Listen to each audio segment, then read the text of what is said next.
Time now for Countywide, a special presentation of Yavapai Broadcasting News. Join News Director Paul David and News Editor Philip Catafamo as they talk with our community's leaders, newsmakers, and people in the know. You'll hear about the hot topics in Yavapai County that affect all our lives. And now here's today's Countywide. Welcome to Countywide. I'm Paul David. As always, it is great to have you in studio with us today. We're sitting down with Al Cornell, Verde Search and Rescue. Welcome back. Good to be here. Been a little bit of time. Yeah. Over a year and a half. Yeah. But we brought Al in just to kind of finish off the year. And what I noticed, Al, what kind of brought me to have you come into studio was that this summer, it seemed like each weekend I was sitting there at home and I'd look through it, and Sedona Fire District, especially Sedona Fire District, would be saying, we're currently working 3 rescues around the Sedona area, one in Boynton Canyon, one out there in the village of Oak Creek maybe, and one here. And it just seemed like it was every single weekend. And we don't all hear about all of the rescues that take place. You've told me about a couple so far since you've been here this morning that I never heard anything about. Right. So I don't hear about all the rescues, but there have been quite a few. And you were telling me just before the show started, go ahead and give us an idea as to just how much of an increase search and rescue is being utilized right now. Oh, okay. Yeah. Well, maybe 10, 15 years ago would be 30, 40 searches a year would be a big year.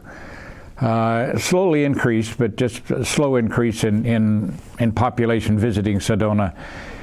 And then in 2019, it went up to 79 call-outs for our unit alone, 79 call-outs to go rescue people. In 2020, that number went up to 106. Can you imagine being called out 106 times for people here? And then this year it's at 82, so it's mellowed a little bit, but still significantly higher than just a few years ago. There's a lot of people, especially 2020, flooding anything outdoors because they couldn't go to theaters, to movies, all kinds of outdoor events were postponed, canceled, and they were just looking for something to do. And we just got flooded with hikers, and flooded with hikers that in wanting to do something and in their excitement to go do something really show up unprepared. Yeah. Okay, unprepared. That's usually the thing. And one of the things I want to talk to you about today is okay, so 82 so far this year? We're at 82 right now. 82 so it's down a little bit from last year, and we were speculating that maybe that's because people are able to go do more things now, so there's not quite as many people. But still, 82 rescues, and that's just Verde Search and Rescue. That's right. Just Verde Search and Rescue. Well, it's us individually as a unit, or us with a larger search incorporating other units. Okay. We've had some that have incorporated all the other units. We had one, it was really a searching for a person that disappeared 2 years ago. Oh. Down near Sunset Point. Okay. That occurred last Sunday, and we had I don't know, there must have been 40, 50 searchers involved in that from all the different units in Verde. Okay. Or not in Verde, in Yavapai County. Yavapai County. Yeah. So I guess we should make that clear too. For Verde Search and Rescue, it's 82. Yeah. But then that's just the Verde Search and Rescue. Now, or us with the other units involved in a larger search, Okay, so that 82 is mixed in there with it. Okay, that's a lot. Yes. That's a lot. And there's other searches on the other side of the mountain that have occurred that we haven't been called on. That the 4x4 and the backcountry unit go on, and because they're over near Thumb Butte or west of Prescott or down in Bloody Basin, another spot. Units from there will go there, and we won't be called. Okay. Yeah. Okay. And you said you've been doing this for 27 years? Just finishing 27 years. 27 years. Yeah. So let's look at that too. I know I'm kind of flipping the show on you a little bit here, but what are some of the changes you've seen in your 27 years in the area when it comes to search and rescue? Yeah, that's a good question. I think it's a big one. Yeah, I'll try to be brief. Okay. But it's going to be tough. In 95, 96, 97, we didn't have GPS for one thing, and we didn't have cell phones. So you went out there and you had to be very careful how you navigated. Somebody had to really be good with a map and compass. There wasn't anything, well, look at your cell phone, get the coordinates and look at the map. Then we got GPS, but they weren't accurate. There was a thing called selective availability. you wouldn't get a really good signal because the Defense Department was afraid it could be used as a targeting mechanism for a foreign country with missiles or something. Finally, in 2000, they eliminated that selective availability, and it brought the error rate down to probably 5 to 10 meters, which is pretty good. Yeah. And then GPSs have been improving. Garmin and other companies have been improving the antenna systems. The satellite systems have been improving. The GPS system that the U.S. has, and GPS is a Defense Department developed system, is good to 3 meters at 95% of the time. So wow, okay. Wonderful improvement. Communication now, we have cell phones. Wonderful improvement right there. And then look at what has happened in terms of our unit. Our unit has become much more capable, much more trained in many more areas. Okay. Today, we used to be just a hiking group. And in fact, I remember in late 90s, I would put teams together for searches, and I had one woman that could hike with us, and maybe 6 or 8 guys, and that was it. No one else could do it. Now we have 11 women in the unit. They all hike, they're really good hikers. That's a tremendous difference. And the training level, much more training going on, much more skills are being taught, and the unit has become much more capable in other areas. We now have a very good 4x4 capability. There's going out and rescuing people on really difficult roads. Thanks to the 4x4 unit in Prescott that gave us a lot of training to get us up to their level. They're very, very good unit over there, and we're trying to emulate them with our 4x4 units. Okay. Another is we're now developing a rope rescue capability thanks to the backcountry unit.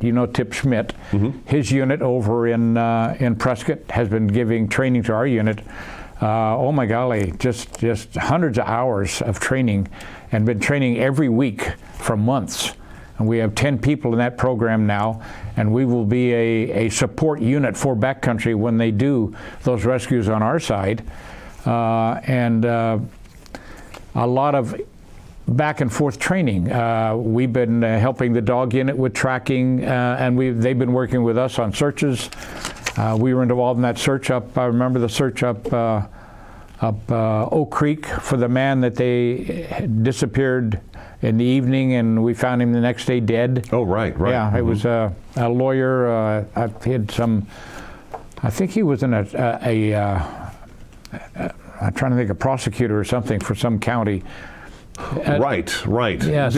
That's just it. There's been so many. But that was a search where we were working with Coconino, and the dog unit from Prescott came over, and it was a dog unit that found the guy. Right.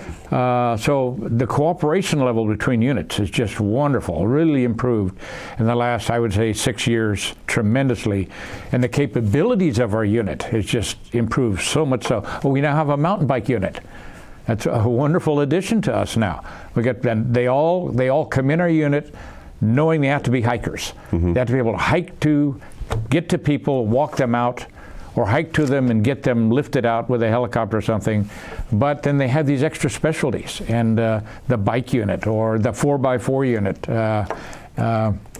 or trackers. We have 24 people on our unit now that are qualified, a state mandated tracking program, and they're qualified as trackers. So it's the difference 10 years ago to today is just amazing for our unit. And these are all volunteers too, right? All volunteers. All volunteers, okay. The wonderful level of volunteers. I mean, recently we have we have to take a break, Al. Okay. Let's take a break. Let's take our first break, okay? Verde Valley Search and Rescue's Al Cornell in studio today. VerdeSAR.org is the website. VerdeSAR.org. Stick around, countywide, back in just a couple minutes. Good.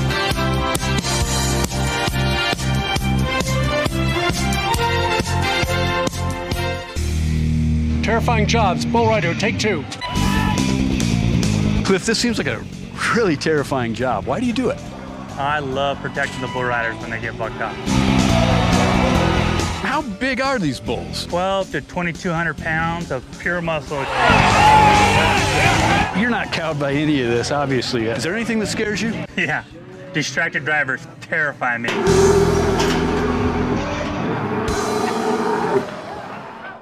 Two things we can count on every year. A new set of tax rules and great weather here in northern Arizona. Jackson Hewitt Tax Service, locally owned and operated by Lewis Rice since 1997, is here for you all year long. Your neighborhood Jackson Hewitt Tax Office will help you in all of your taxing situations. Electronic filing is always free with your tax preparation at Jackson Hewitt Tax Service. Get more in return. Call 1-800-234-1040 for an office near you.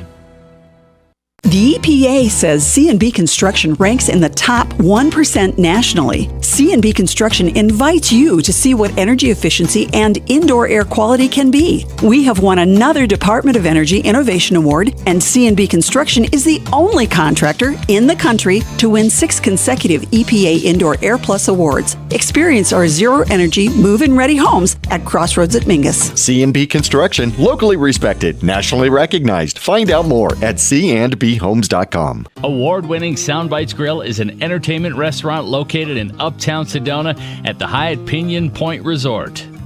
Open for lunch and dinner, featuring fresh fish, all-natural hand-cut beef, even a full vegan menu. Family-friendly, open 11:30 to 9, late dining on Friday and Saturday. Soundbites Grill has some of the best views of the Sedona Red Rocks. Offers world-class entertainment, food, fun, and music.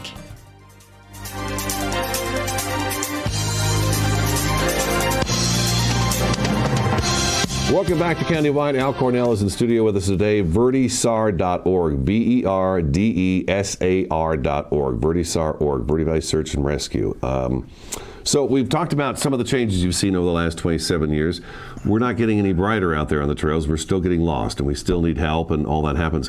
I was curious for you to talk about today some of the most common mistakes that people are making that wind up getting them stuck out in the woods, whether they're locals or visitors. Okay. So what are some of those common issues that we're seeing out there that you see over and over and over again? Well, one thing I teach to people, regardless of being in search and rescue or just hiking groups and all, is the 4 deadly sins. And it seemed like every time we rescue somebody, they violated one or more of those deadly sins. One is not telling somebody where you're going, and then no one knows where you are. That's been less of a problem now because of cell phones. Okay. One is not knowing the weather. That continues to be a problem. They come here in the middle of the summer and it's going to be 103 in Sedona, and they think it's going to be 90, and they're out there unprepared. One is overextending their capabilities. And it isn't just the person, it's the event they're doing. Okay. There could be 3 hikers with a child, and the 3 hikers are going to do a 5-mile walk, or they're going to go a 6-mile walk on the Bell Trail to what we call the Crack and back. And they have a 6-year-old with them. That 6-year-old can't make that hike, and they don't think of that. Mm-hmm. And I've run into people on other trails. Remember, a woman had 2 children with her, and they were beat red, and she still had about 4 miles to go. And I finally turned her around because those kids weren't going to make it. Mm-hmm. And she was oblivious to what they looked like because she felt okay. Mm-hmm. And then a big one is just not being prepared with items in your pack. And a lot of our problems in the summer is just not enough water. These rescues at Devil's Bridge, just every day almost, the fire department's running out there rescuing people that go into heat exhaustion, lack of water. And we go out to help them. We get people all the time on the way out and there and on the way back. Do you have water you can give us? They're hiking out there with nothing. It's just I can relate crazy. to that one, though. When I was a kid living in Sedona, I could make Devil's Bridge hike without a problem. Get up on top of it and hang out there all day long. No big deal. I tried that a few years ago, and I was like, wow, this is a bit of a different hike than I remember when I was a kid. So I think maybe, you need to know your limits. Yes. And I was going to ask you, that's one thing when you brought it up today, I wanted to make sure you hit on. When am I supposed to be thinking to myself, now's the time for me to turn around? I've not made it as far as I wanted to go, but is it when you start feeling tired, exhausted, that you need to turn around, or is it before that?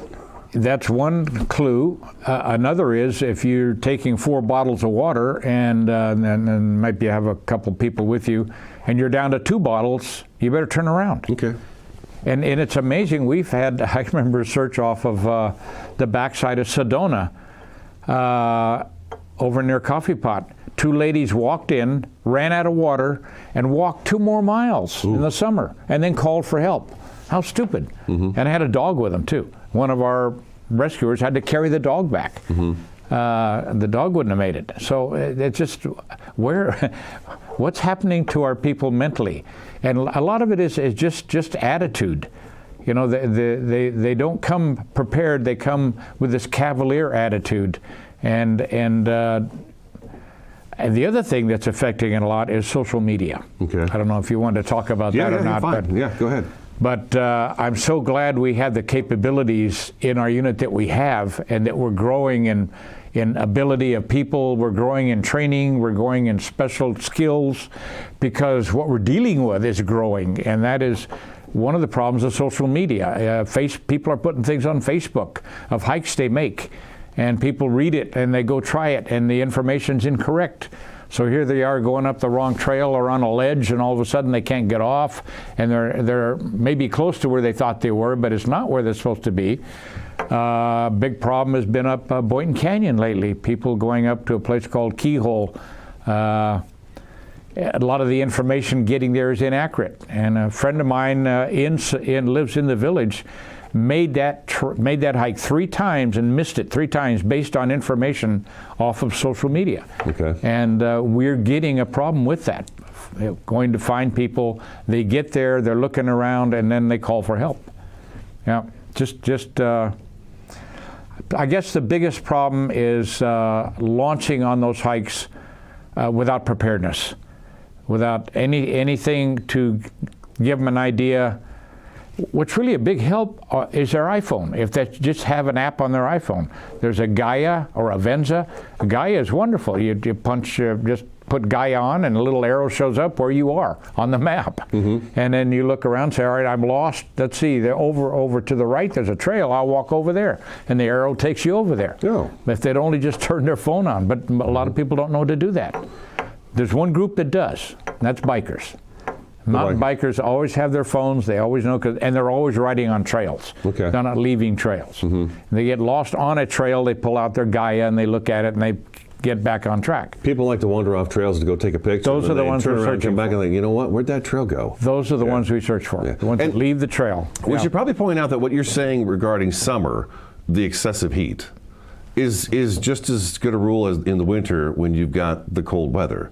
People should be thinking about that as well. The weather is hugely important. Like, I know we've had rescues recently during some of the snowstorms. There have not been very big snowstorms lately. We've only got about a minute before we take a break. But I noticed that we've had, especially in the Flagstaff area, Mount Eldon and stuff, people are going up onto Mount Eldon during a snowstorm and then getting stuck up there and having to be rescued. And you got snowcats, you got people in snowshoes and all this stuff going on.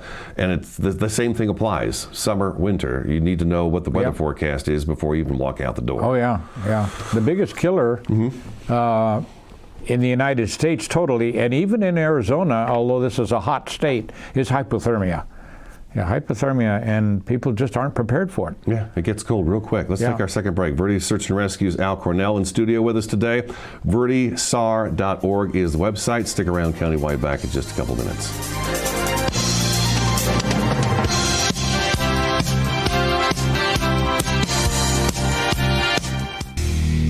Terrifying jobs. Bull rider, take 2. Cliff, this seems like a really terrifying job. Why do you do it? I love protecting the bull riders when they get bucked up. How big are these bulls? 12 to 2,200 pounds of pure muscle. You're not cowed by any of this, obviously. Is there anything that scares you? Yeah, distracted drivers terrify me.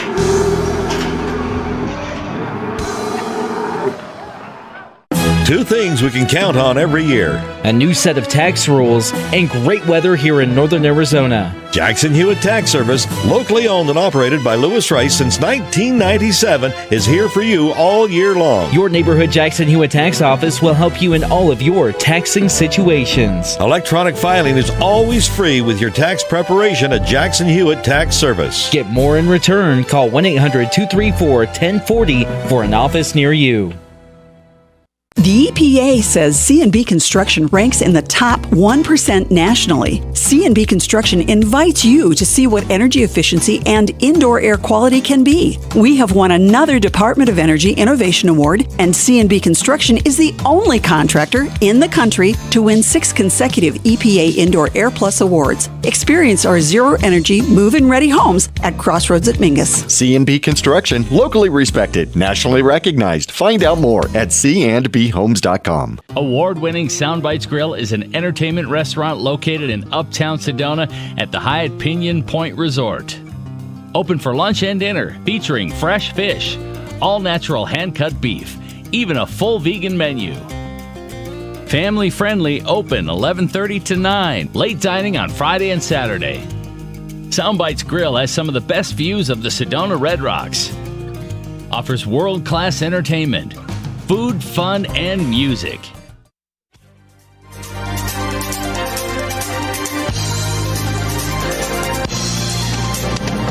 Welcome back to Countywide. Al Cornell from Verde Search and Rescue is in studio with us today. You know you've got your own page on our channel here. People can go there and watch all the Al Cornell shows from over the years. I didn't know that. You do. You do. Okay. Yeah, we've had Alan numerous times, so if there's tons of stuff we didn't talk about today, but you can go back and look at other Al Cornell shows, the Al Cornell Show, and find out all kinds of different things that you can have in your pack to keep you safe. Again, everything we've talked about in Punch List today, I think we've gone into detail over the years with you, Al, even for did sure. demos. Mm-hmm, I even burned your table here one day. You did, yeah. You set fire to our place one time. Yeah. But yeah, so we've had a lot of fun with Al over the years. But let's get into this one to wrap up the show. Now we are doing more search and rescues, but we probably need more people to help out with those search and rescues. You were just telling me off camera that you met a guy in the village of Oak Creek who was in the Army, and he's working, and you're talking to him. He's like, "Oh yeah, I would like to do search and rescues." Mm-hmm. So maybe we should encourage folks, if you're interested in doing something like this, what do they need to do to become part of the Birdie Search and Rescue? One thing is that we teach them everything they need to know. So we'll get nurses, doctors, scientists, chemists could join us with maybe no outdoor skills, and we teach them all of that. And they're all very smart people, and they grasp that very quickly. So that's we need people, and as these searches grow, we need more people to participate in those searches. I mean, 106 call-outs in 1 year. Good Lord, they were running some of our people really ragged, running from one search to the other kind of thing. And sometimes we have 2, maybe 3 in a day. And so I encourage people, come to a meeting. Search and rescue, anybody can join us. It isn't for everybody, but come to a meeting. We do a meeting on Monday night at 6:30 at the firehouse in the village. It's very close to that behind Clark's, the big Clark's store. It's a big grocery store. They could just use their complex. Yeah. Just come to the fire department in the village of Oak Creek and listen to a meeting and listen to the discussion, and you can say, "Yeah, I'd like this," or "No, it's not quite for me." But most of the people that come enjoy the meeting, enjoy the presentation. There's always a training presentation after every meeting of about an hour, and then maybe an hour of presentation on maybe GPS or presentation on some survival skill, or a presentation on some of the trail orientation hikes that are going to take place, things like that. And then most of the people that come will come back to the next meeting and put in their applications. Okay. Yeah. The only thing is they must be a U.S. citizen. You must have an Arizona driver's license. In other words, if you're transitory and you have a California license, no, you got to have an Arizona driver's license, and then they give you a background check. And if you can clear a background check, there's no felonies, that kind of thing. And that takes a little time because it's a process. But usually within 6 months or so, that background check will be finished and approved. And during that time, though, we take these people and we let them train with us. Sure. They come as observers to our training, but they learn a lot just watching what we're doing. Watching how do we take a map and plot a course on it and walk from here to there and make that true course on a map be a magnetic course on a compass and get to the same place, those kind of things. And they can come and do all of that. Yeah, and it's really easy. So we're out of time. Yeah. We're out of time already. But so volunteers, okay? Yeah. Look it up. Again, the website is verdesar.org. That's the website. Al, it's great seeing you again. Good to be here. Yeah. Have a great Christmas. Happy New Year. Okay. And I think we'll probably see you next year as well. Okay. All right, that's today's Countywide. As always, we thank you for watching and listening, and we'll talk to you again next time.